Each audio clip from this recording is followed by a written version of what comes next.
Day 8 exploring AWS services. ఈ వీడియోలో మనము రూట్ 53 అంటే ఏంటో డిస్కస్ చేద్దాము. AWS వాడు ఈ సర్వీస్కి స్పెసిఫిక్గా 53 అని చెప్పేసి పెట్టాడు. రీజన్ ఏంటంటే డిఎన్ఎస్ పోర్ట్ నెంబర్ కూడా 53. AWSలో డిఎన్ఎస్ సర్వీస్ వచ్చేసి రూట్ 53 అనమాట. సో డిఎన్ఎస్ అంటే ఏంటి అసలు? ఇప్పుడు మన ఫోన్లో చాలా కాంటాక్ట్స్ ఉంటాయి కదా. సో ఆ కాంటాక్ట్ నెంబర్స్ అన్ని గుర్తుపెట్టుకోవడం మీకు చాలా కష్టము. సో అందుకోసం మీరు ఏం చేస్తారు, ఆ కాంటాక్ట్ నెంబర్కి ఒక నేమ్ పెడతారు కదా. సో ఇప్పుడు మీరు అవినాష్కి కాల్ చేయాలి, చాలా సింపుల్గా ఫోన్ బుక్లో అవినాష్ అని చెప్పి తీసి కాల్ కొడతారు. బట్ అవినాష్ ఫోన్ నెంబర్ అయితే గుర్తుపెట్టుకోరు కదా. అలాగే ప్రతి ఒక్క వెబ్సైట్కి ఒక ఐపీ అడ్రస్ ఉంటుంది.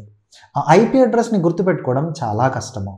ఆ ఐపీ అడ్రస్ని గుర్తుపెట్టుకోవడం కష్టం కాబట్టే దానికి ఒక నేమ్ మ్యాప్ అయి ఉంటుంది.